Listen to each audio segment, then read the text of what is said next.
you go. Deck 78.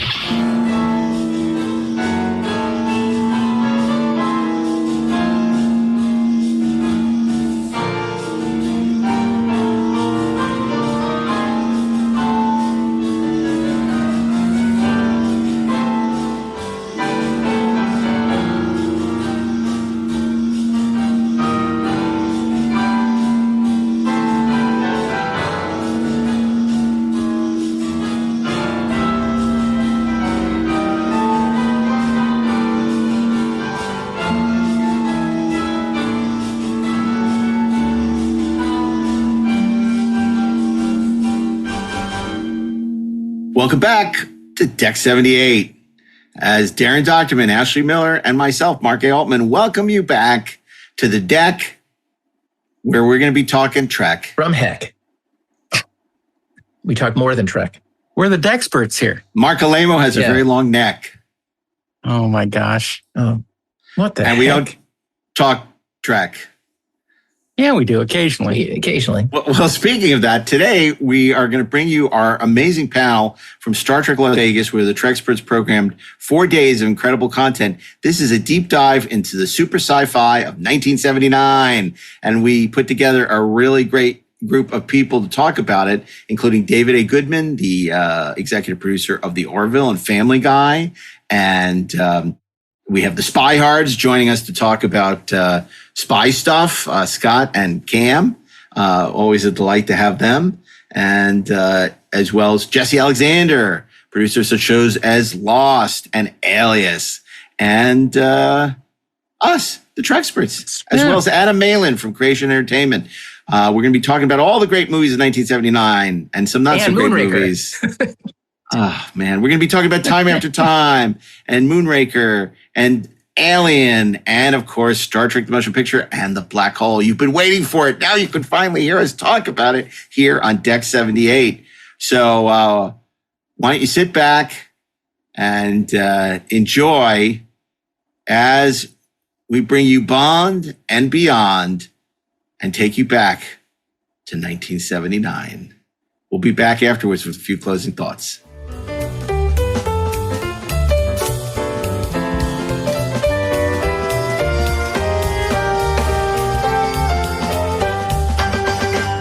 Most tax pros leave a message. It's Jane. I'm moving on to a TurboTax expert who beat your price. Adam Devine, tell him how I feel. Hey, tax pro, she's been thinking twice. Best believe TurboTax will beat your price. This is a tax break. Switch to a TurboTax Live expert and we'll beat what you paid your pro last tax season. Make the switch at TurboTax.com/beatyourprice. TurboTax full service only. Sign up by 12/20/2024 and file by 4/1/2025. Full details at TurboTax.com/beatyourprice. This is the sound of your ride home with Dad after he caught you vaping.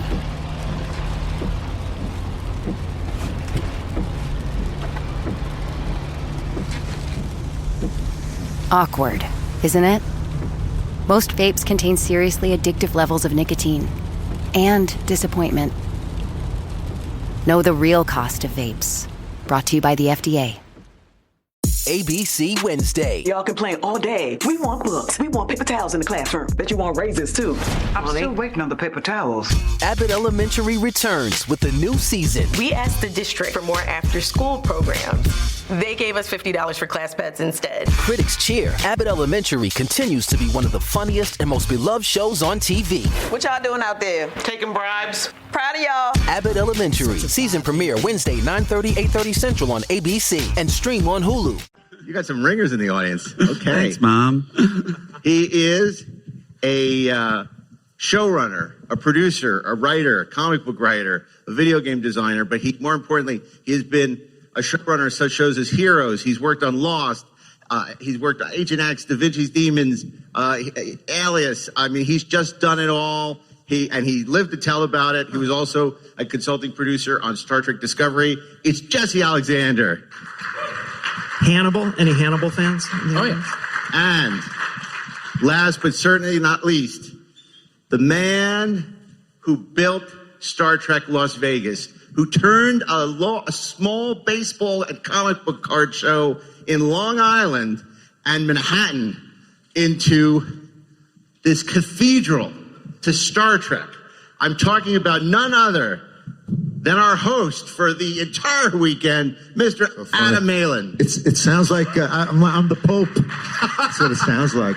You're the Pope of Star Trek. Is that why there was wonderful smoke that was going up from the top of the Rio? Yeah. It's fantastic. Explains so much. Black smoke. Yeah. Hey, everybody. Well, but first, let's have a hand for our lovely Q, Hazel Honeysuckle. As she floats gloriously off the stage on her chair. Beautiful Magic work. Carpet. Really Magic great. carpet. one of the joys, Hazel, is seeing every day what character you will cosplay as. And you have outdone yourself this year, so well done. 1979, we talk about a lot of years. 82, obviously, being a great year. Star Trek II, Blade Runner, Tron, all these great science fiction movies. 84, we've been talking about a lot, obviously, with the 40th anniversary. Temple of Doom and Star Trek III, Red Dawn. Dune. So many great movies.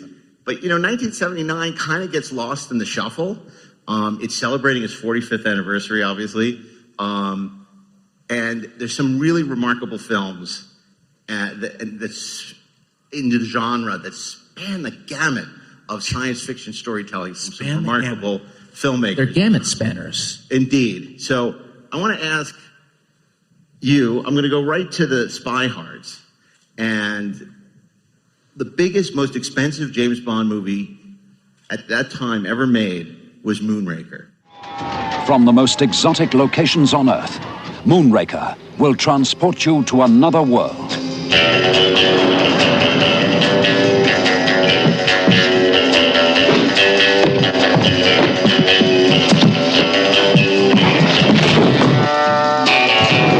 Trifle overpowering, your sense. Holly was a warm girl with the right connections. Could this possibly be the moment for us to pool our resources? We would be better off working together. More excitement, more thrills, more spills. And guess who's dropped in for a bite? Jaws is back.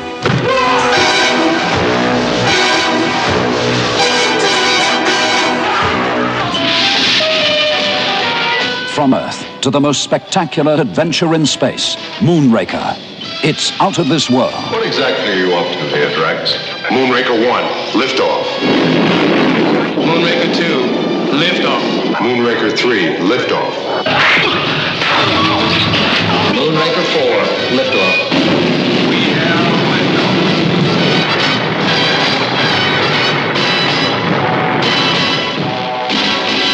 What's that? An entire city in space. It's a very divisive, polarizing film. Some people hate it, other people dislike it. And some love it, like me. And me too. I love the film. Before we get to you guys, Adam, what about MOONRAKER speaks to you? Are you a longtime Bond fan? Yes, but I can sum it up in 2 words.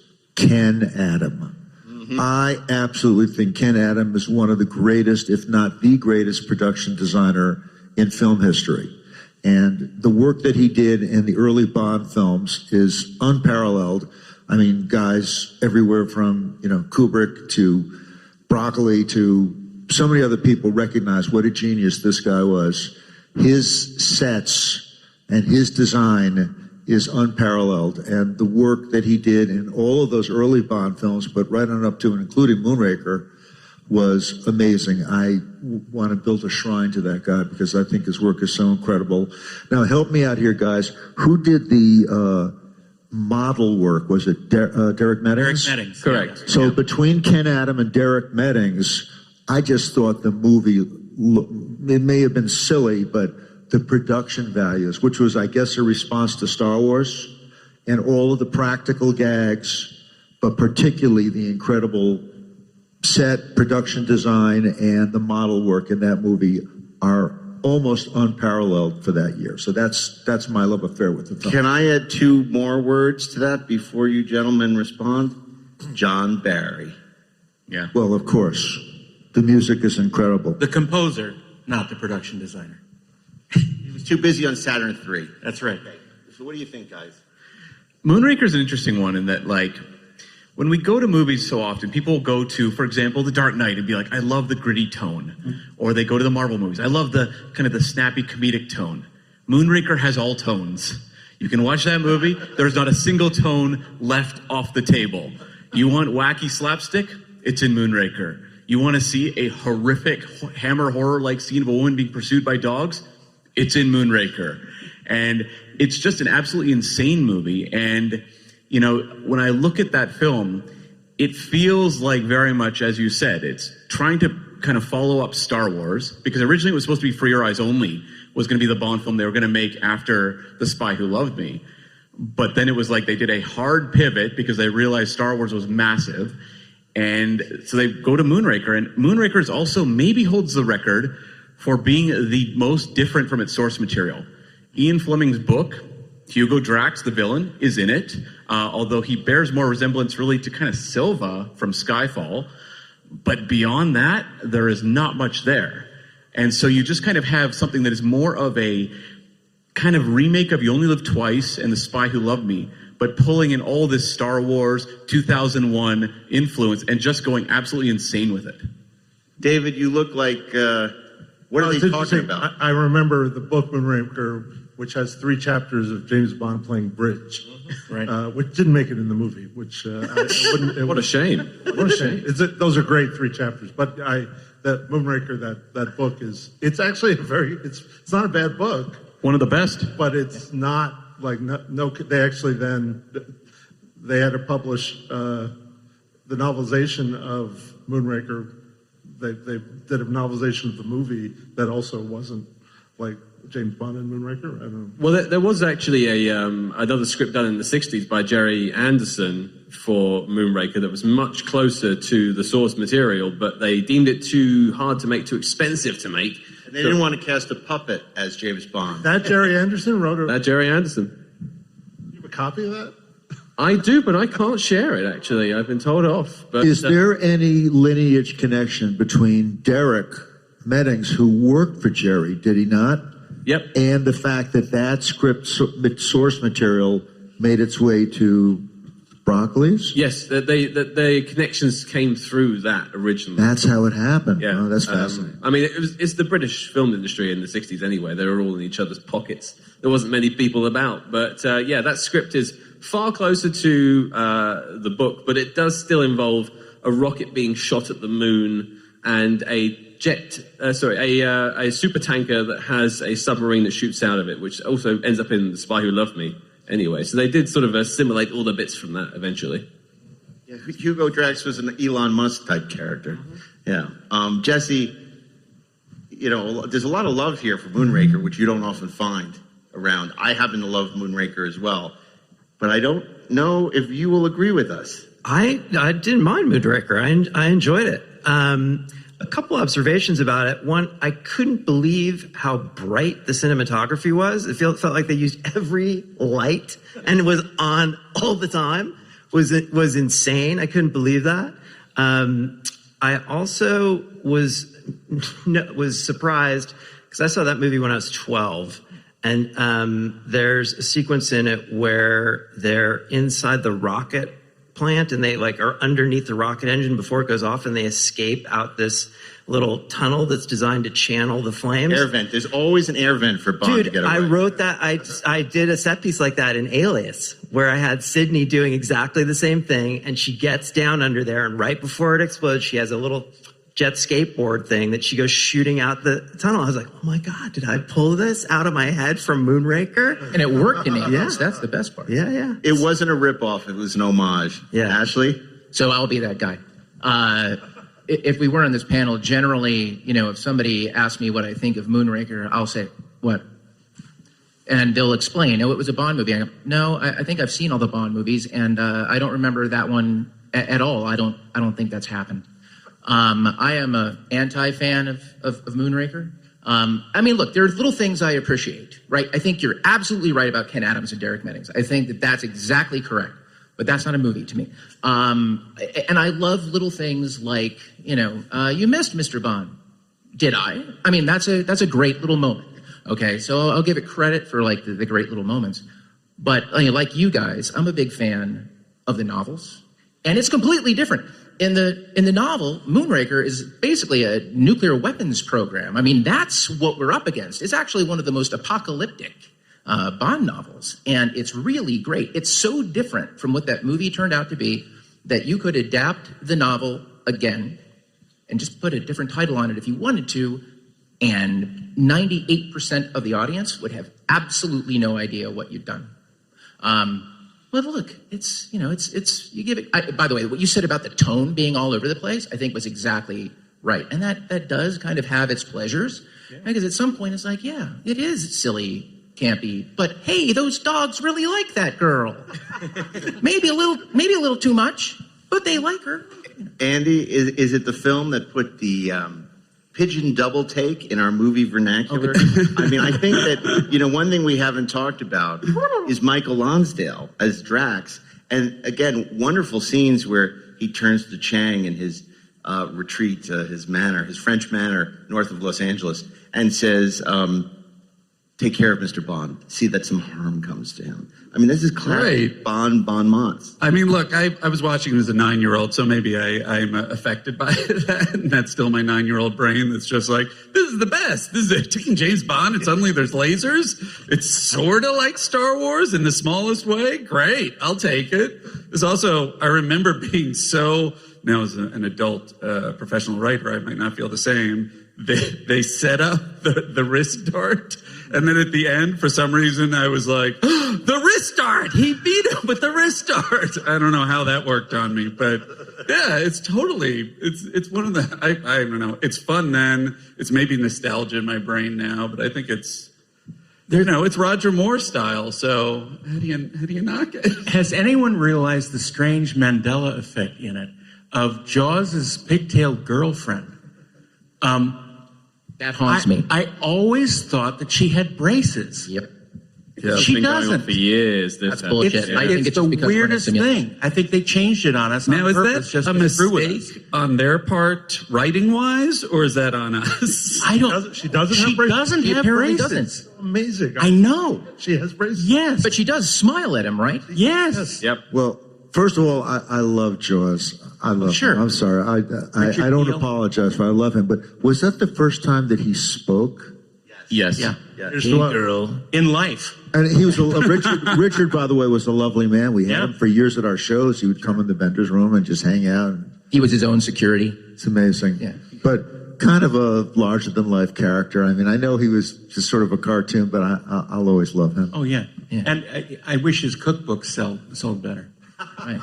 That's a deep cut reference to Surf Man on Twilight Zone. I loved how he helped him at the end. It was amazing. How he and his girlfriend, they help him get away and take the thing out. It was incredible. Well, because they were healed by the power of love. Come on. It's the fifth element. It's they bonded over the braces that weren't there. It's kind of nice character arc, right? He went full circle. awesome. First he would bite your neck off, and now at the end he'll save you. That felt like a precursor, too, to when villains become very popular now, eventually you have to turn them into good guys. You see, like Loki, for example. Jaws may have been one of the first cases, and I know that's a really polarizing aspect of the movie, is that a lot of people love how terrifying he is in The Spy Who Loved Me, and you get to Moonraker, and he's doing slow motion, romantic moments with Dolly, and people go, oh, this kind of removes the cool factor. I still loved it as a kid. I still love it now, because I think Richard Kiel is so committed, and he's great in those moments, but it does take something away from the scary moments in Spy. Yeah, I call that the General Hospital effect, because basically they do it in soaps all the time. They take villains and slowly reform them. Would you like to have seen a Loki-style extension of the Jaws character? We really get into who this guy is and the center of the He comes in on stories. Like the scene where him and Dolly have been MGM married for years and just coming home and it's like, ugh. I think there's room for a Where's the prequel movie. sparks gone? There's room for a prequel movie of how Jaws got his teeth. It's great. It writes itself. No one's talking about it. It's arguably the best opening of a Bond movie. Period. I think that Remind us again how that starts. The skydiving. The skydiving. The skydiving. Without a pushed outside without a parachute. Right. That was like, what the fuck is happening? It was You don't fantastic. even notice the stuntman. Well, it goes back to what you said earlier about the budget and just blowing the load on this film. It's all there on the screen. They've not just paid a bunch of people and lost the money. Every bit of that money is on the screen. The skydiving was real. It's all practical. It's all practical. Those practical. sets, again, fantastic.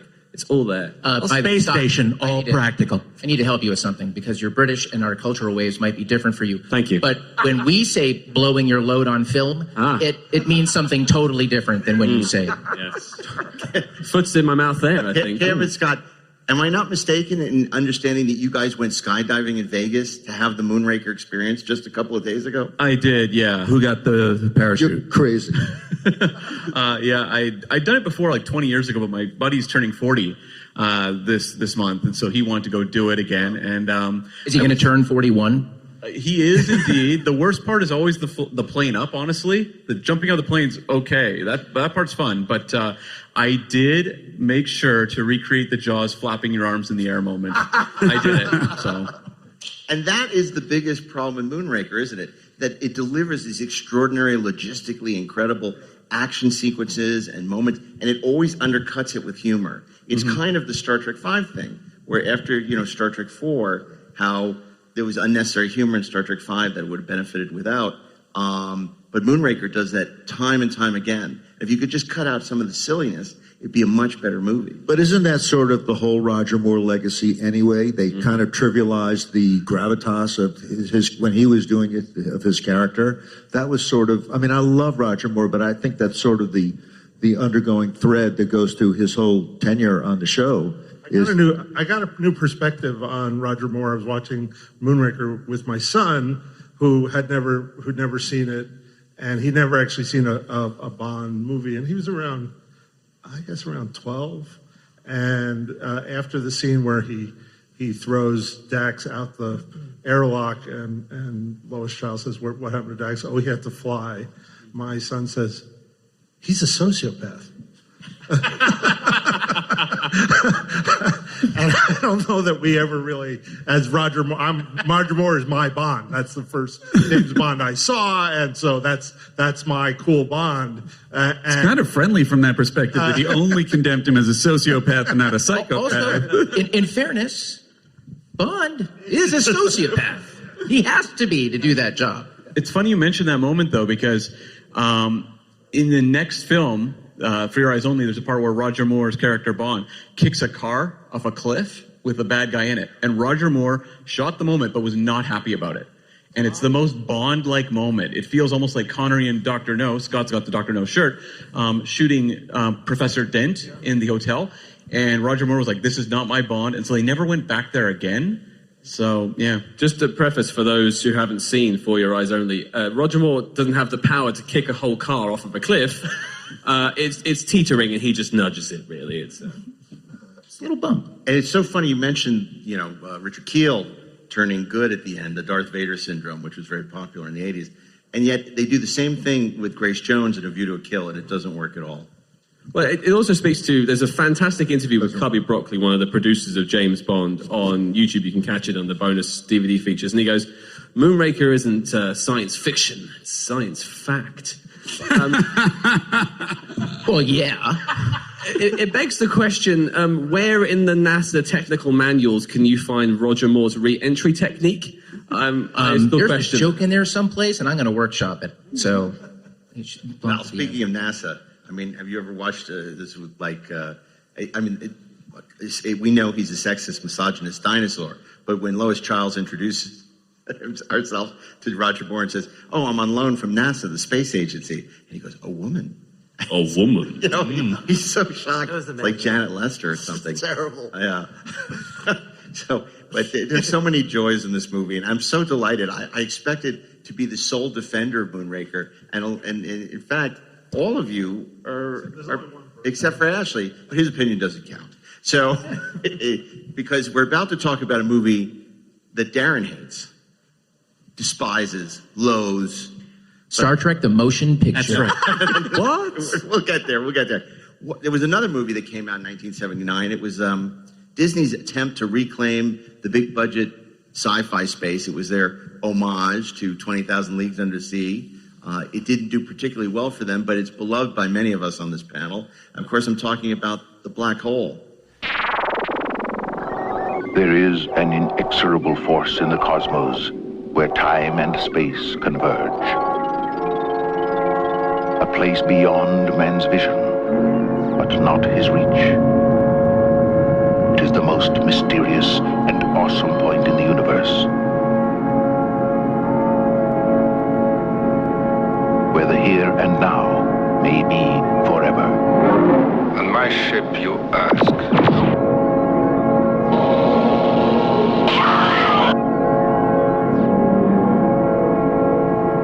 It is unavoidable, moving through space, swallowing everything in its path. Radio waves, light. Are you programmed to speak? Even planets and stars.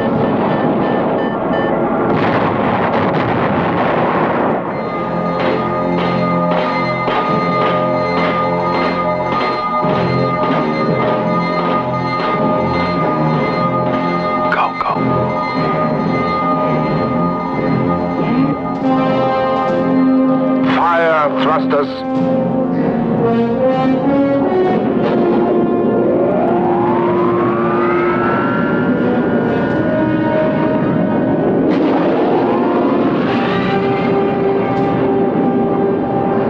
That madman is headed straight for the black hole.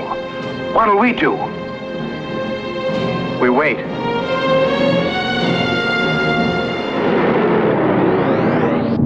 A journey that begins where everything ends. Adam, are you a black hole fan? Were you doing... I'm a Maximilian Schell fan, but I'm not a fan of that film, no. I think the film was ambitious, but I think it missed the mark. Yeah. But it does have the scariest margarita maker robot ever. They used him later in Cocktail, I think, with Tom Cruise in the background. He's like a Rock'em Sock'em robot. Black Hole is a movie written by stupid people trying to write smart people. Mm-hmm. Like they're all like you watch it and you have like Maximilian Schell working at his table and clearly being very, very mad scientist, and he's going, this is literally a line in the movie, carry the three, and he's doing long division, but he has to speak it out loud so he remembers. The three, I'm brilliant. And that's the whole movie is like Vincent's character is like the most annoying character, but it's literally like the writer went to a quotes book and just like famous quotes and put them in Vincent's mouth to make him sound smart. And that's not even talking about the plot it's remarkably stupid. Well, what was Disney thinking? What was their whole? What was the problem? They weren't. I mean, they had a high concept idea that they didn't understand. Well, it was their answer to Star Wars. Yeah, it's all in the wake of Star Wars, right? They have droids, they have we got space in it. Yeah. We got a ship. They got blasters on their belts. What more do we need? Yeah. See, I'll be the guy who defends this film on a couple of grounds. Although, by the way, David, I think you're 100% right about everything that you just said, except for one thing, which is I actually think that the basic story is really good and really interesting. What's the basic story? I mean, these guys encounter this ship that's like lost on the edge of this black hole, and there's a mystery in it, and everybody is gone and dead because this guy is crazy as hell. I mean, and when you're 8 years old, that's scary as shit. And I loved that aspect of it. I liked the fact, especially when I was 8, that at the end, it just went to this completely bananas, very psychedelic place. Like, are they going into hell? Like, I read the novelization, by the way, in which it's very specific that they went into hell. This also might be a reason why I really would defend the movie, because I think a lot of my understanding of it came from reading the novelization, where I think you've got, I think it might be Alan Dean Foster, kind of filling in the gaps and trying to make a lot of those things sync up and work. But also the Cygnus is just an amazing shit. Now, it's not a movie, same way that, like, you know, everything in Moonraker is not a movie, but it's great. Yeah. But I'm just going to say that I think that Event Horizon does this a lot better. Yeah. And I know that movie isn't perfect. Oh, I love Event But it's a pretty creepy fucking film, and it just kind of does that sort of anomalous ship. There must be a way to do a supercut of these two movies and blend them together. And use the Black Hole Overture. I think that is sort of Event Horizons going straight for horror, sci-fi, and I think that's part of the problem with Black Holes. They're trying to have it be a kid's film, an adventure film, a horror film. Right. I mean, I was terrified of a Black Hole when I was a kid. I was a wuss. But I want to ask Jesse, because it has a aesthetic that we would now call steampunk.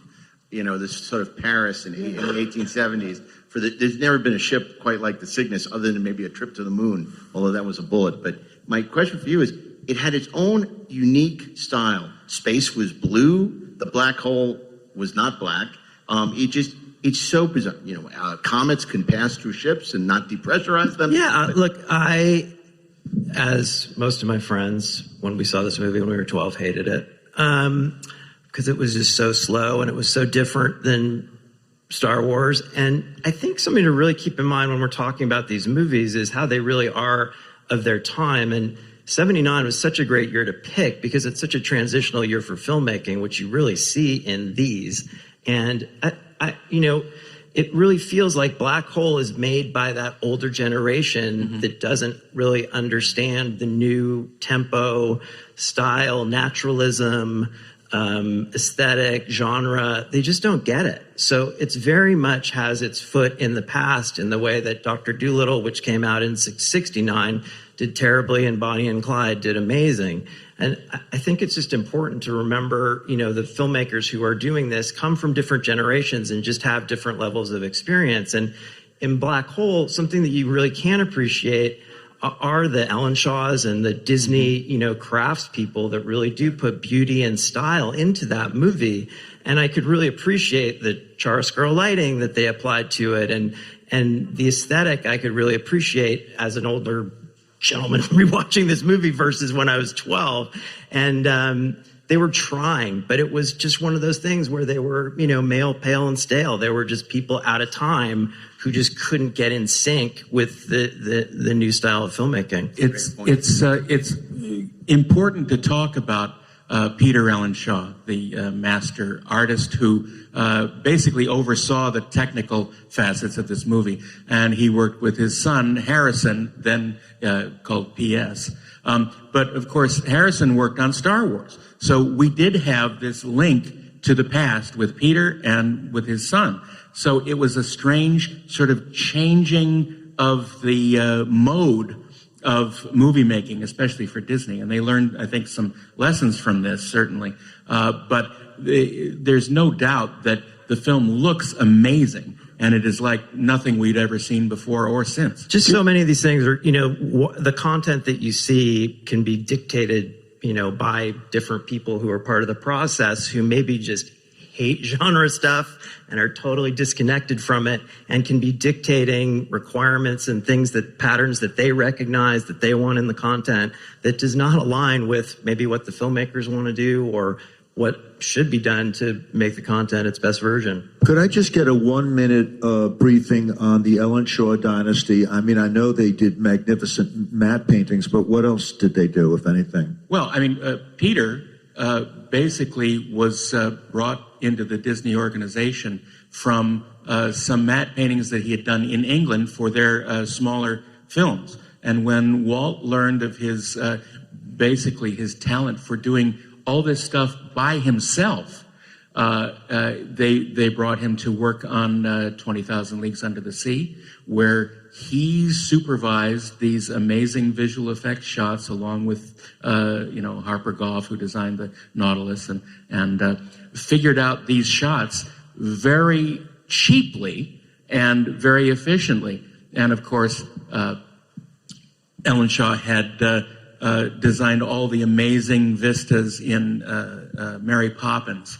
And His artistry went all through all of those Disney live action films.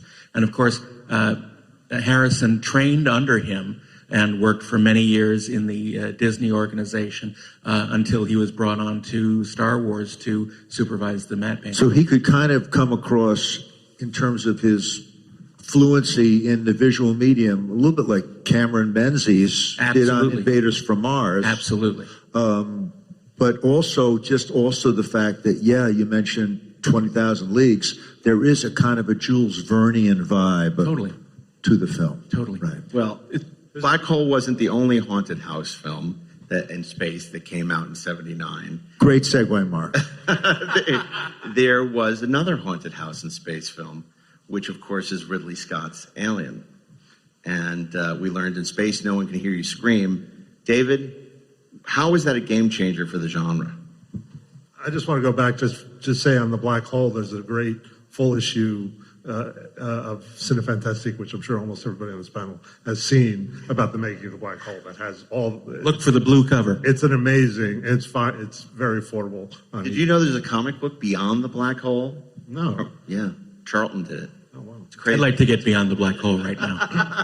Alien brought, maybe in a bad sense, I mean, Alien did it great, but then that kind of like not steampunk, but that sort of working class people in outer space genre of science fiction that is so overdone. I feel like and nobody got it as right as in some ways as Alien did. Like, here are these people that are working for the corporation. They're out in space and they're trying to make money. It was the anti-Star Trek in a certain way of like, the future is a bunch of working class people just like today trying to make their way and being abused by the corporate system. And that to me, that's what my takeaway of like, the monster and all that other stuff is amazing. But to me, it created a genre of motion picture and television that we still see poorly done up to this point.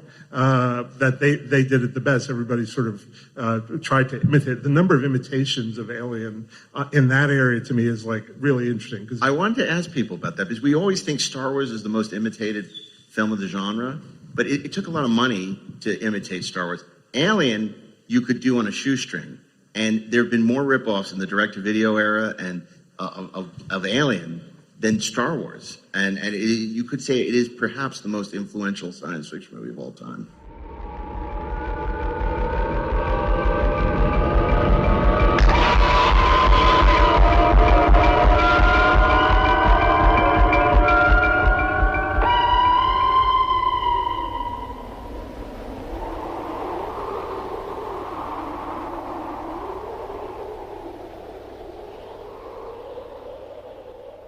God knows Roger Corman tried to remake it 5 or 6 billion times, and to varying degrees of wow, that's entertaining. Forbidden World, I'm looking at you.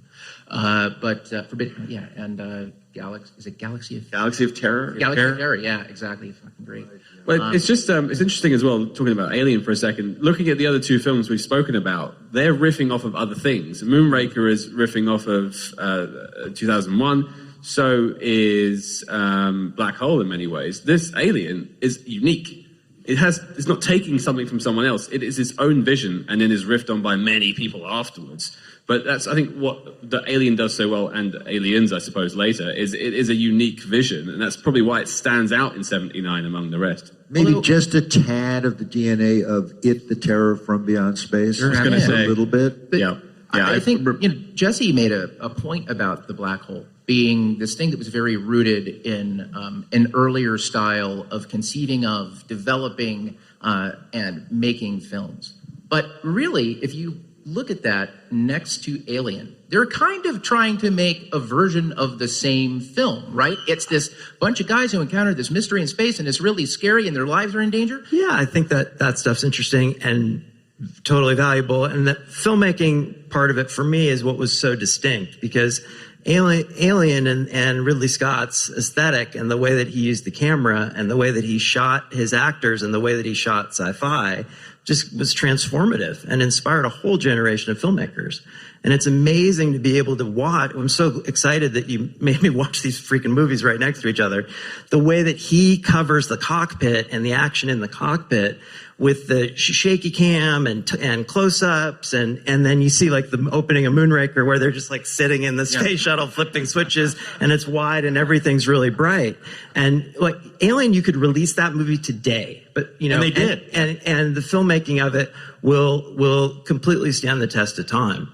That movie is incredible. It's really so impressive, the craftsmanship and the artistry of just the tech in it all feels authentic, even though now it feels like oddly analog, and everything about the alien feels organic and real and like gross, but in a way that's like, it's subtle. It's not this huge, ridiculous monster. It's like, oh, that's a real creature out there. I think Goldsmith's score also is unsettling, atonal and unsettling, and just sets up a very uncomfortable mood. Sort of a little different, but for like in Sicario, where the way that soundtrack just kind of really just gets you nervous from the beginning of the film and just amplifies your nervousness throughout the whole thing. Also in Alien, I just think the music from the start just sets you up to feeling lonely and scared and anxious, and then it just builds from there. And there's a heartbeat. I'm sure you guys noticed this, but I just picked it up when I watched it the most recently. Before the chest burster scene, overlaid in the soundtrack, there's a heartbeat. That is amazing. Like the sound design in that flick is incredible. Well, that was exactly what my kids said when I took him to see the 45th anniversary. And he's 14 years old at the time. And the first thing he said when we walked out the door was, "Dad, the sound design in that movie is amazing." Yeah, it just goes to show you that the original script by Shusett and O'Bannon is fine. It's definitely a B movie, and it was always intended to be. The additions that Walter Hill and David Giler made of the android on board, that secondary story that really takes it out of that genre and makes it something absolutely fascinating. But it does take an artistic vision at the head to take it out of that B genre and make it something different, something bigger, something more special. And that's what the Black Hole lacked, unfortunately. It's also a really great point that in writing parlance, we might call that a hat on a hat. You're already they're in space, they're working class, there's a monster, then there's also, guess what? This artificial being. It's completely cohesive. It makes sense with everything you've seen before. And his performance is incredible as the android. Incredible. He's so weird and freaky, and he's like glitching out. And the performances in that movie from the very beginning astonishing. When he's running in place, and it's very creepy, and you don't know why.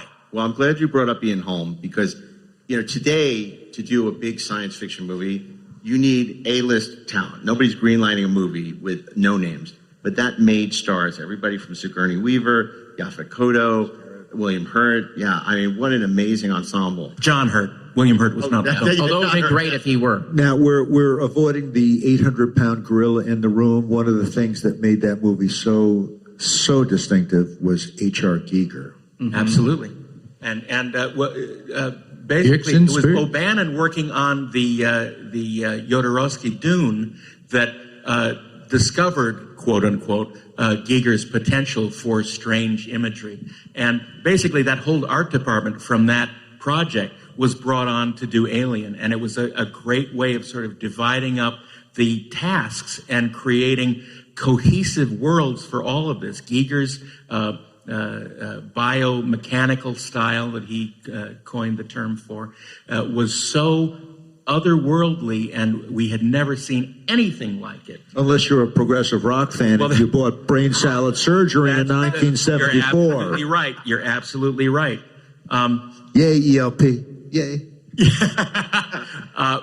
But the fact that Ron Cobb, one of our great, concept designers, before the term was even coined, had this sort of grounded technical artistry that made it seem completely real and completely cohesive. And meshing these worlds together just makes it completely frightening and real and discerning. Who was credited as production designer on the film? Production designer was, I worked with him. Would you like to phone a friend? Bueller? Yeah. he's a marvelous production designer. But the fact that well, what would you call? What was Cobb's title? Cobb is a concept designer. But the production designer on this one is specifically more a set producer. That he coordinates everyone and makes sure everyone is working along the same lines that he and the director have determined. So Cobb is more like a Sid Mead. He's more of a visualist who helps to create the vibe and the sort of look of the production. I've always thought of Alien a little bit as like Jurassic Park, where with Jurassic Park you had the combination of Dennis Muren, Phil Tippett, and Stan Winston coming together to create those dinosaurs in what is ultimately like a B-genre film. Alien kind of works the same way. You look not just at the behind-the-scenes talent, but having, producer Walter Hill, Dan O'Bannon, Ridley Scott, H.R. Geiger. It's the sort of thing, it could kind of only happen once, because if you reteam that entire group for a sequel, maybe egos, get in the way or something. They are all perfectly focused on this one film, and it just is perfect. The production designer was Michael Seymour. I just remembered. There we go. Thank you. I knew it would come to you. Getting old, getting slow. 2 years, a couple of years before Nick Meyer unleashed The Wrath of Khan, he unleashed his directorial debut on us. And it's an incredible film that's often undervalued and overlooked, but I think I'd be shocked if most of you on this panel don't love Time After Time. The time is 1893, and novelist and inventor H.G. Wells invites you to join him on a flight from London to San Francisco. In under a minute, you will be transported to a bizarre and fantastic new age. Today, Time After Time. For H.G. Wells, the modern world offers a spectacular array of revelations, embarrassments, and delights. Well, hello there. Hello. What's up, Doc? I beg your pardon? You were saying? Where to? Could you please take me as quickly as possible to the Hyatt? But Wells has not come here as a tourist. His visit will be somewhat more dangerous. For he is pursuing Jack the Ripper, a villain who has eluded his fate by escaping into time. 90 years ago, I was a freak. Today, I'm an amateur. I'm obliged to take you back to face the consequences of your acts. You take me back. How do you propose to do that? By force? Be reasonable, John. We don't belong here. A 19th century gentleman. What? You don't close your eyes. And a 20th century woman. Well, neither do you. Join forces to capture a criminal from the past. At large, in the modern world. But even more than they want him, he needs them. Throw me the key, and I'll release the girl. On your honor, John. You have my word as a gentleman. I would have expected that you'd notice by now that I am not a gentleman. Say goodbye. Goodbye, Herbert. You haven't instructed him in the use of one of these machines, have you?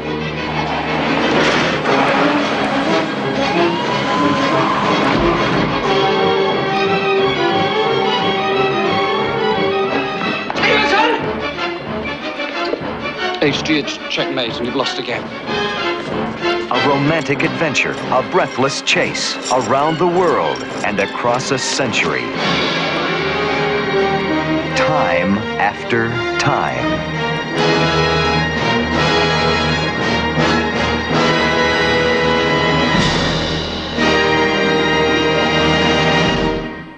Great film. I saw that movie I think when it was on HBO is where I discovered it as a boy. And every time it was on, which was a lot, I watched it again and again and again. And later I took up a career as a serial killer and chased myself through time. Andy, what about you? Are you a big Time After Time fan? Yeah, it's funny you immediately brought up HBO. We should do a separate for a future panel HBO films, because that was one that was on endlessly and I would watch it endlessly. And it's really interesting because that's my first experience with Malcolm McDowell. So it's so fascinating to see him as like this sweet, you know, kind of harmless person in comparison to Clockwork Orange. And he nails it.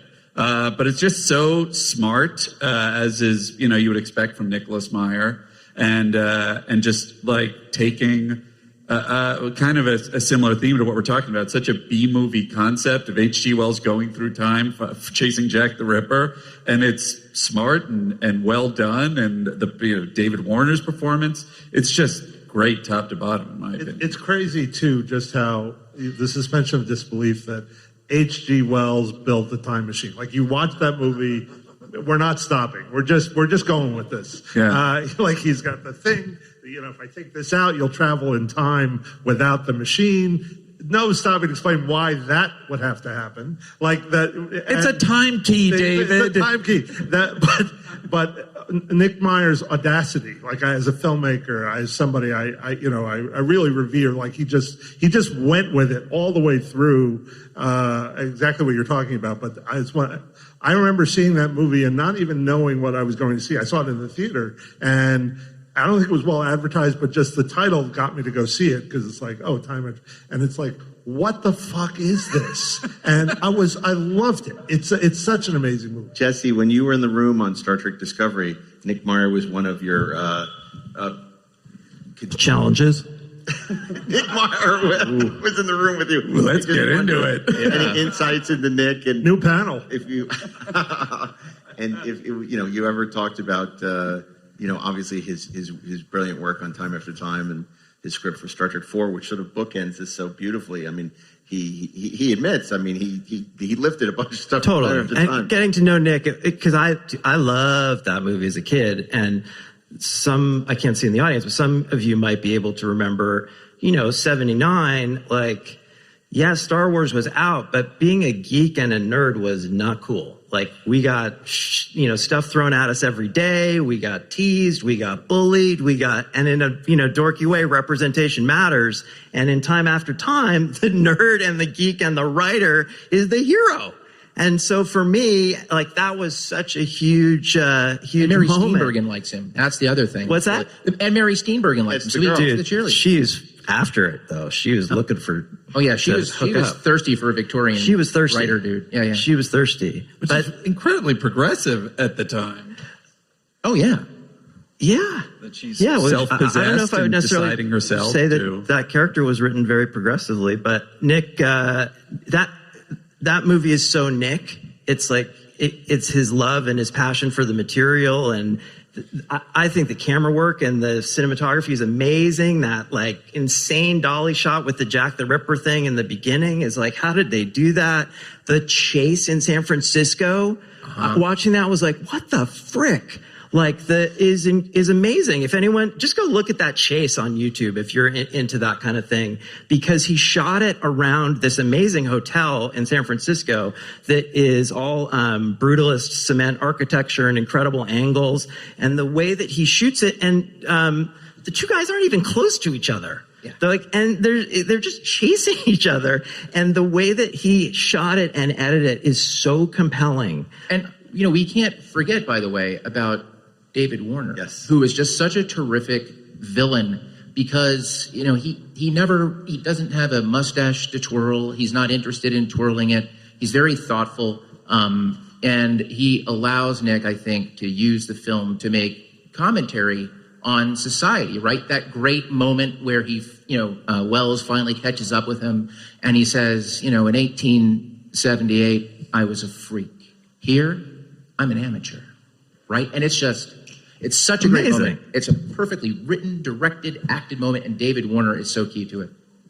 Absolutely. Well, there is the 10-ton gorilla of 1979 that we were all waiting for anxiously. Maybe not these two, because you were probably not born yet. But we prayed, we hoped, we thought it would never happen. It was a TV series, then a movie, then a TV series, and then finally a movie. And on December. All right, we're finally talking about Buck Rogers. Okay, let's get into it. The greatest. William Buck Rogers. Don't even go there. That's a whole other conversation. We'll do the Aaron Gray panel Dude, at the I'm there. I am there. Okay. So, Star Trek the Motion Picture.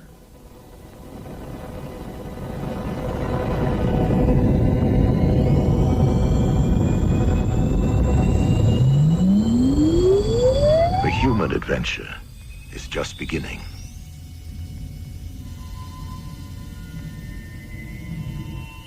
William Shatner, take us out, is Captain James T. Kirk. Leonard Nimoy is Mr. Spock.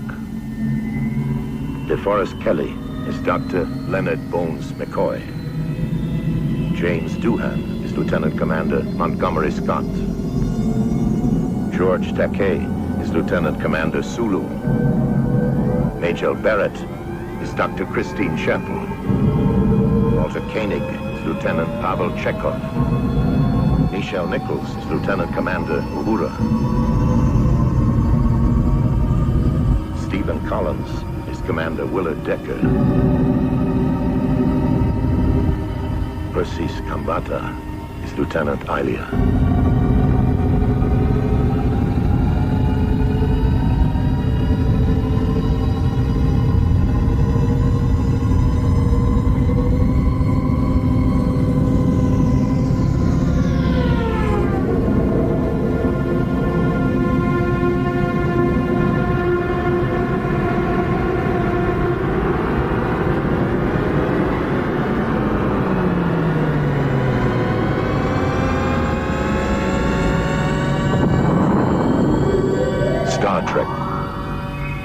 Picture. Gene Roddenberry's production of a Robert Wise film.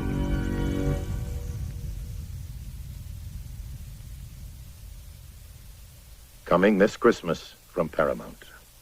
Again, there are those among us who love it. Associate producer of the Director's Edition, Darren Dochterman, worked very closely with Robert Wise to update the theatrical version to what it is today on that beautiful 4K. Darren, it's only appropriate, I think, you start us off with your perspective on Star Trek, the motion picture's enduring legacy. When I saw it in 79, December 7th, 1979, the date that will live in infamy, it was amazing. I've been a Star Trek fan since 73, when I was 6 years old, and it was glorious. I saw it like 10 times the first couple weeks, and I loved it, and I didn't realize that it was unfinished, because it was. It was released as basically a rough cut, and Robert Wise wouldn't talk about it 18 years after it was released, because he was so upset with how it was handled and how he was forced into releasing a film without test screenings, without a final cut. Adam, you'd already been involved with conventions and launched your own conventions and got to know the cast at that time, and it was early in your career, but still, what did Star Trek, the motion picture, did it resonate with you, and how did you feel? I mean, you were already in this world of Star Trek fandom in a big way. It galvanized the audience, clearly. It got people refocused on Star Trek, and all of a sudden there was everybody asking us, let's do Star Trek, let's do Star Trek. So we certainly moved in that direction. But I think it was, I think it still is a groundbreaking film. I mean, Bob Wise, of course, is amazing, and the production credentials are incredible. I find the film ponderous and not entirely satisfying, but I thought it was a great first effort, and I think we all pretty much shared the same thing, that it was a great achievement, and that Star Trek could be way more than that. I wasn't happy with the fact that Paramount turned production over to the TV division, even though I thought Nick ran with it for the second film. I just think they pulled out some of the money that they should have been throwing at the film for that second film. But the special effects, other than spending 20 minutes staring at V'ger, are pretty groundbreaking and pretty extraordinary. So help me out now. We have some of the Star Wars guys working on this. Was it Doug Trumbull? Doug Trumbull supervised after losing Robert Abel and Associates after unfortunate scheduling problems. And also John Dykstra teamed up with him to complete the original visual effects in a stunning time limit of 8 months. to finish everything. I just want to say one thing that was mentioned on this stage a couple times this weekend, that the first Star Trek movie cost so much money, $40 million, which was a lot of money, but we have to realize that at least 15 million of that was carryover from 10 years of development of all the other Star Trek projects that they were trying to start. So on day one, they were $15 million over budget. That's not fair. That's also the story of almost every large feature blockbuster movie ever made. Where you're carrying costs. So, this is just a quick digression, but Superman Returns, for example, had the reputation of it cost $250 million. It didn't cost $250 million to make that movie. It cost maybe $170 million, which is a very large number, but it's carrying all that cost. Something like Batman 89, I believe, is still in the red. And that's also because of studio accounting. And if you're out there, studio executives, it's your fault. So it's one of those things. It was still a hugely expensive movie and more expensive than Star Trek 2. But I think that you see it, and especially when you guys get to finishing it. Right. And if Star Trek 1 had not made money, tons of money, which it did, there wouldn't have been a Star Trek 2. Well, Harlan Ellison famously called it the motionless picture, but a lot of us appreciate the movie as the inheritor of the 2001 aesthetic. It was the last sort of film to be inspired by 2001 and not Star Wars. It's a very different kind of approach. Jesse, are you a fan of Star Trek the Motion Picture? You know what? Again, I freaking hated that movie when it came out because I was such a fan of the original series and was still watching it every day after school. And the energy of the original series, again, that's still my jam. It was so intense. And I didn't necessarily, and I think because I was watching those characters every day, I didn't have that amazing, they're my old friends, on screen again. I didn't have that moment because I was just watching those guys yesterday. And I didn't really connect with it because of the pace. But just watching it last week, I appreciated it in a much different way and could really see, the quality in it, and I even enjoy. I think the story's rad, and I think everybody did a really cool job with it. And just to go back to first, what Ashley said about budgets is huge, and everybody should know that. Never believe anything you read about a budget because it's just not true. I'm so glad you said that out loud. It was huge. The other thing too, because we experienced it on Discovery, and I've experienced it on every genre show that I've worked on.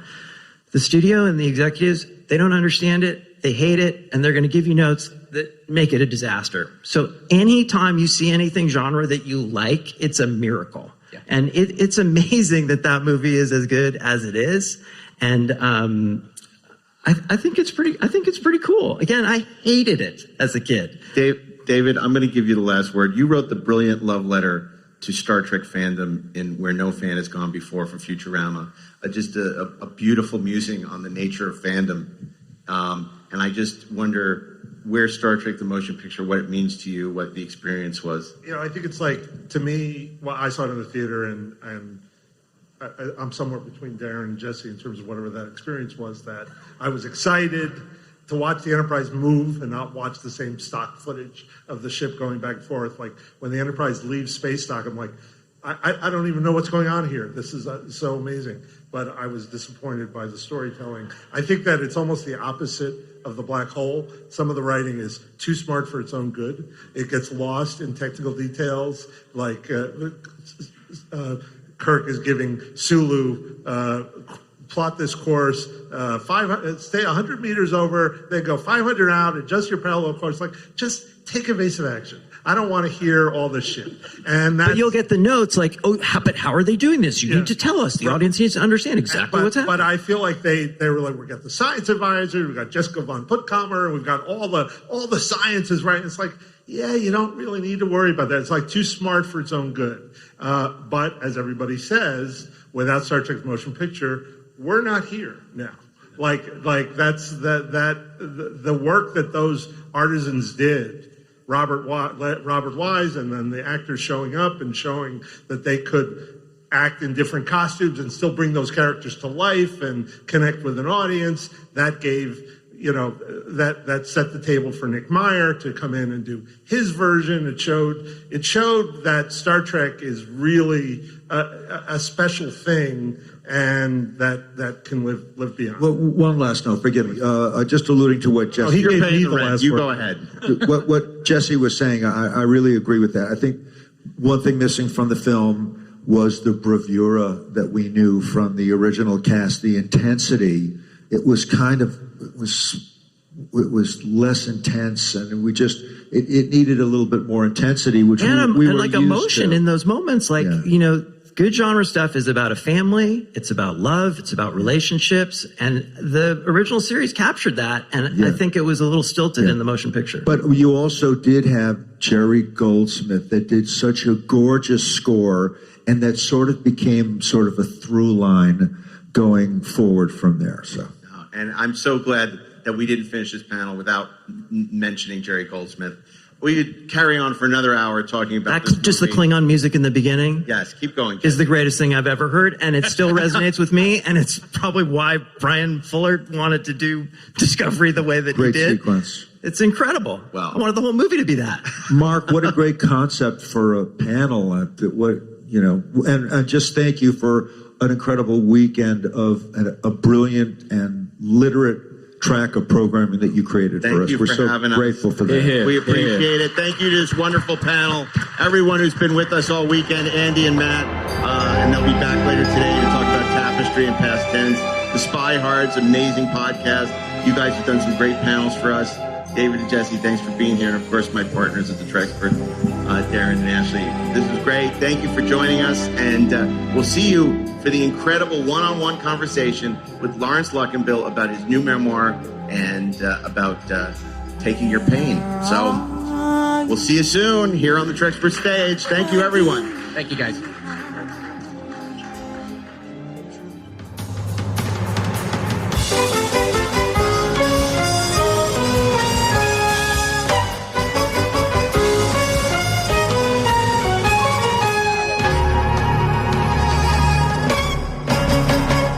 Oh, such a clutch off-season pickup, Dave. I was worried we'd bring back the same team. I meant those blackout motorized shades. Blinds.com made it crazy affordable to replace our old blinds. Hard to install? No, it's easy. I installed these and then got some for my mom. She talked to a design consultant for free and scheduled a professional measure and install. Hall of Fame son. They're the #1 online retailer of custom window coverings in the world. Blinds.com is the GOAT.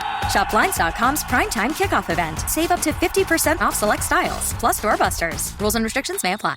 My name is Lorne Michaels. I'm the producer of Saturday Night. The whole night? Yeah, the whole night. Based on the insane true story of the first time Saturday Night went live. You ordered a llama? Yeah, we all decided it was much funnier than a donkey. Saturday Night, rated R, now playing exclusively in theaters. Whether you're making a delicious family meal or a post-workout snack, choose the farm fresh taste of Eggland's Best Eggs.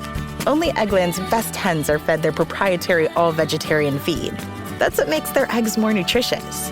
With 10 times more vitamin E, 25% less saturated fat, and 6 times more vitamin D compared to ordinary eggs. Eggland's Best. Better taste, better nutrition, better eggs. Visit egglandsbest.com to learn more. Seriously, Diane, was Colgate your secret to winning Best Smile back in high school? Yep, and it still is. I even work overnight. Huh? Colgate's Optic White Overnight Whitening Pen works overnight. So after 1 week, I can show up confident and reunion ready. And here I was bragging about my kids. Colgate Optic White. Find it at all major retailers. I'm tired of saying this, but it's like every panel, I'm like, I wish we had more time. If only we had more time. Like, I feel like I wish they'd been 90-minute panels instead of, hour panels. Or even a 79-minute panel. Because we had to rush through so... That's funny. We had to rush through so many movies in such a short period of time. And I felt we like... hadn't talked about Moonraker for so long. Yeah, that's true. I found it utterly fascinating. I know if it was up to you, we wouldn't have covered the Black Hole and Moonraker at all. That's correct. Because they suck. Oh, I'm sorry. I said that one out loud. And we didn't even talk about Apocalypse Now. I mean, so many other great movies in 1979 that we couldn't get to. I mean, that was, it really was a special year. I mean, maybe it wasn't the greatest geek year ever. But it was a pretty good geek year. Yeah, I mean, you had things like the Concorde, Airport 79. Well, okay. I take that back. Yeah, but China Syndrome came out that year. That was people forget that's a movie that was huge at the time because, of course, there had been the meltdown in Pennsylvania, and China Syndrome just came out conveniently about the same time, and it really people were so fascinated by nuclear accidents. I still want to do my mashup of the Chinatown Syndrome. The Chinatown Syndrome. That's really funny. My favorite movie, one of my favorite movies of all time came out that year. Manhattan, Woody Allen's Manhattan. Oh, sure. Yeah, I mean, which I just, that's gives Citizen Kane a run. We know it as the black and white one. Yeah, yeah. Well, there, a couple of there's a couple. Yeah. But I freaking love Manhattan. Movie I don't love that came out that year was Meteor. Remember Meteor? Oh, dear God. Bet it was Meteor. And also The Wanderers with Ken Wall came out that year. That was Phil Kaufman. Beyond the Poseidon Adventure. Oof. Let's get beyond that. Beyond Being There came out that year. That's correct. Yes. Great. The other thing we did not talk about, which I'm surprised because this was a sort of seminal movie of 1979, was 1941. 1941. Yeah, but it's not really a seminal movie because it is a hiccup in the career of Steven Spielberg. And it is big, bold, bombastic, and crappy. It's really not good. But yet entertaining. I don't know. The things about 1941 I like a lot. Yeah, me too. I love the score. The score is so great. John Williams' score is so great. Plus, that documentary is coming up on John Williams on Disney Plus. I'm really excited about that. Yeah, I'm actually excited about the documentary on Christopher Reeve. Oh, me too. Coming out at the end of September. Yeah, that's going to be. I'm going to go see it in the theater. Fathom is releasing a theater. Another movie that was huge at the time that no one talks about anymore is 10 with Bo Derek and Dudley Moore. Right. God, that was huge. Man, I watched that a lot when I was babysitting. It was. A lot of that was media created, though. Because I don't know. It's funny. It's a funny movie. Yeah, it's really odd. It's really clumsy, and it really has that. That sort of it has that mid-70s sort of angst about it, which is it's a very odd movie. Well, all these people were having angst in the mid-70s. They were in the midlife crisis. That's us now. Yeah. We are not having a midlife crisis. Well, I'm not. I'm just saying people are. People our age are. Well, having midlife crisis. I'm not saying we are. But no, I'm just I saying had mine in my 40s. Oh, well, my actual midlife. I'm just worried about going gray. Other than that, I'm okay. There's nothing to worry about. Join us here. And what about Frank Langella? You remember him from Deep Space Nine? He played the Count Dracula in John Badham's Dracula. You remember Count Dracula? That was another thing. That play was huge. Then the movie came out, but I don't think people were as excited about the movie. Again, it's sort of a disco Dracula. Disco Dracula. Disco Drac. I think you're thinking of Love at First Bite. Yeah. No, I'm not. I'm thinking of the Frank Langella Dracula. It has a very 70s bent to it. Yeah, I don't know if I agree with that. Again, a lovely score by John Williams. Yeah, I love that score. It's what like a great score. Always being in Cloud City in that movie. Your friend Mike Matasino did a beautiful job with the soundtrack. Absolutely. That reissue was, because Perez had done it back in the day, and I used to listen to that album all the time. Yeah. But that new version that Mike Matasino did, amazing. So great. Yeah. Plus, Ashley, you must be a fan of The Brood, David Cronenberg. Of course. Was Samantha Eggar, Picard's sister-in-law. Yeah, I mean, that movie is basically, you know what? It's essentially birth control that you can watch. Yeah. I mean, that's funny. It's true. I'm never having children. No, thank you. No. Wow. Yeah. But the 70s were a weird time for that because, there was also something wrong with the Davis baby. So there is a lot of angst about monstrous children in the 70s, man. Arguably, it kind of carried over into the 80s with Scanners and E.T. Yeah. And then there was And Justice for All, which and Justice for All, which culminated with one of those great Pacino closing monologues. Yeah. This whole court's out of order. I'm just there for the Pacino monologue. I just love because he's like Shatner. He can deliver a great you sit through all of that ridiculous devil's advocate to get to the speech. I'm a fan of man. Hoo-ah. So, and you know what we didn't talk about either, which could be a sci-fi movie, The Warriors.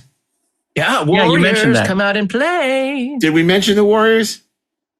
We might have briefly mentioned The Warriors. I think you mentioned it. You talk about The Warriors on the 430 movie on an episode. We do. Yeah. Well, I told you it was only recently that I realized why I was having trouble getting into Star Trek: The Motion Picture, because they said they had unruly patrons in the theater, and now if you they wouldn't let you in if you were under 17. Yeah. Because of that after movie. 4 o'clock. It was because of Warriors. They had all these problems because of the Warriors. Thanks, Warriors. Yeah, Yes. thanks, Warriors. I almost didn't get into Star Warriors. Trek: The Motion Picture because of the Warriors. It's amazing. I can't even watch that movie. So, thanks to my mom, I got in. But, the Warriors didn't make it easy. Just By the think, way, on that day, if you hadn't gotten into Star Trek: The Motion Picture, your life would have gone completely differently. Right? It's true. It's true. I mean, I think that, it's all because of my mom and get me into Star Trek: The Motion Picture. I couldn't have seen it that night. That day, she hadn't gotten me and my friends into Star Trek: The Motion Picture. If I'd missed that opening day, I would have been apoplectic. I would have been so angry. It would have changed the course of your life. I remember exactly the seat I was. Just like It's a Wonderful Life. It would have been a completely different mark. Oh my God, it would totally be It's a Wonderful Life, right? It would be like, sliding doors if I hadn't seen Star Trek: The Motion Picture that day. What a tragedy. Black Stallion people loved. That was Zoetrope. Oh my God, I love Black Stallion. I saw that 3 times in the theater. Yeah. So that was good. A lot of great movies in 79. And also, Caligula came out that year. I wasn't watching that in 79. I didn't either. There's a new version. I know. Yeah, which apparently has been de-Guccione. Yeah. There's a story with Caligula, for those who don't know, is it was financed by the Penthouse mogul. That was a porno magazine, Bob Guccione. And so he made this movie about the decadent Emperor Caligula. But what happened was he put all these great stars in it, but he didn't tell them he was going to add all these sex scenes. And so he filmed all this like X-rated sex scenes. So all of a sudden you have Malcolm McDowell and Helen Mirren and all these, what was it? John Gielgud and all these people. But suddenly, it's surrounded by like porno scenes. It was a very controversial movie. And I guess they de-adultified it. They de-pornified it. Yeah. But I don't know if it's a very good movie. I only saw it once on VHS, like in the mid 80s. And I don't remember anything about it, to be honest. Yeah, I believe that I was wildly effing drunk the one time that I watched it. Yeah, and I just remember being disturbed, honestly. But Malcolm McDowell is crazy in anything. So yeah, for sure. Well, he's perfect for Caligula. Yeah. That's right. Yeah. Imagine if he'd brought a little of that Caligula energy to Star Trek Generations. Yeah. Or Time After Time. Right? That scene where he like ties off Picard's bladder so they get... Anyway. Well, how crazy is that? Because, now you would think, Malcolm McDowell, of course, he must have played Jack the Ripper, but no, he played H.G. Wells. And it's such a buttoned up performance. And yet the same year he's playing, Caligula. And of course, look, the best movie of that year, besides Manhattan, is Apocalypse Now. Apocalypse Now is the best movie. Apocalypse Now is genius. And it's amazing. It's a yes, it's a flawed masterpiece, but it's a masterpiece with a capital M. It just that's movie making. That's for America. That the recut doesn't help.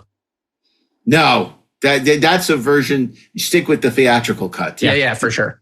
It's like just longer. Redux. It's not better. No, it's not. It's not at all. Amityville Horror came out that year. Not a good movie. Rocky 2 is fine, but it's just Rocky 2 is great. Rocky with Rocky winning. Spoiler alert. This time he wins. This time it's war. Yeah. The interesting thing about the box office for 79 was the number one movie was Superman, because even though it came out in 78, it came out on Christmas. Yeah. So it made most of its money in 79. Then Amityville Horror was the second top grossing movie of that year. Rocky II was third, and it was number 4, a little movie that we all love called Star Trek: The Motion Picture.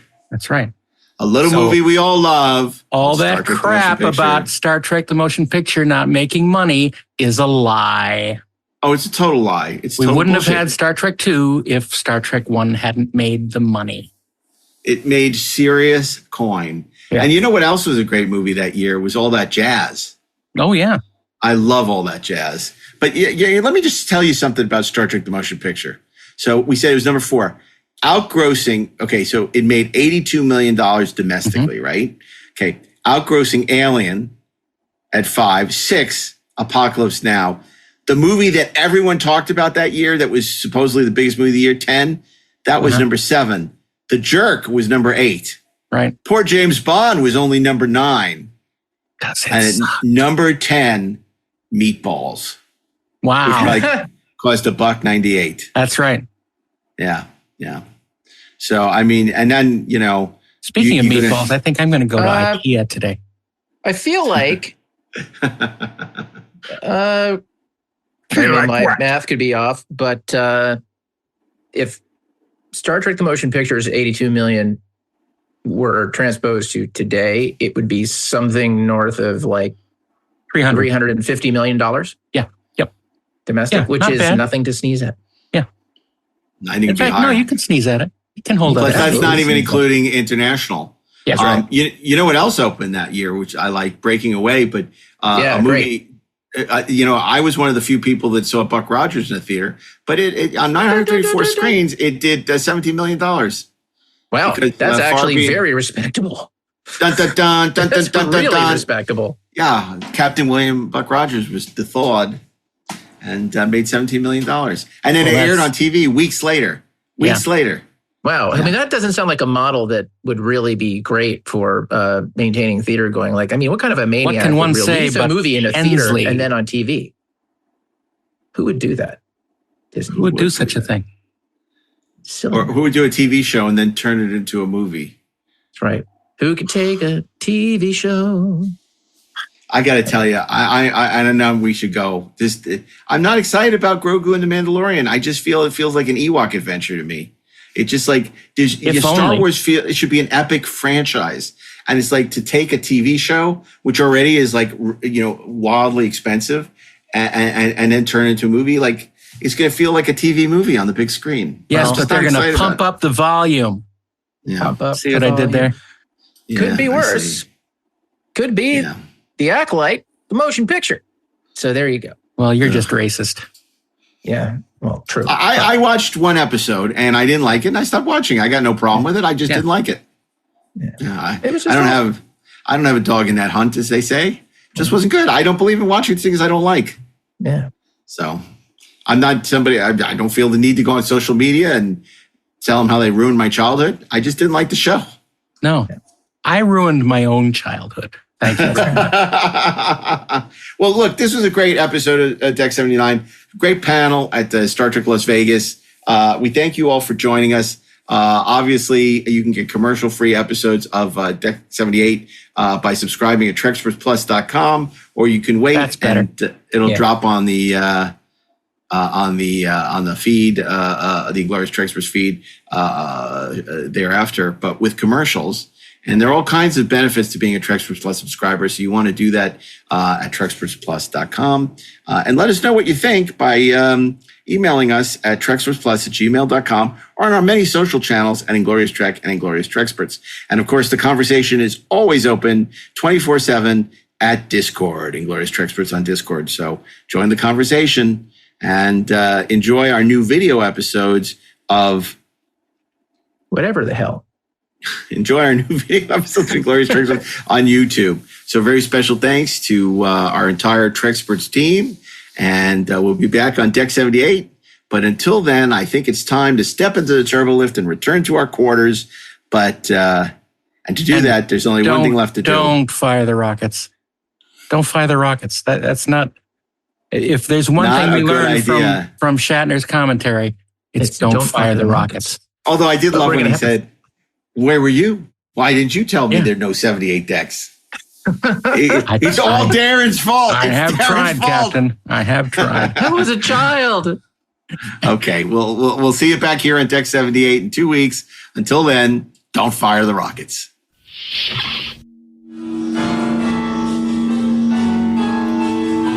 Deck 78 is an exclusive podcast from Treksperts Plus.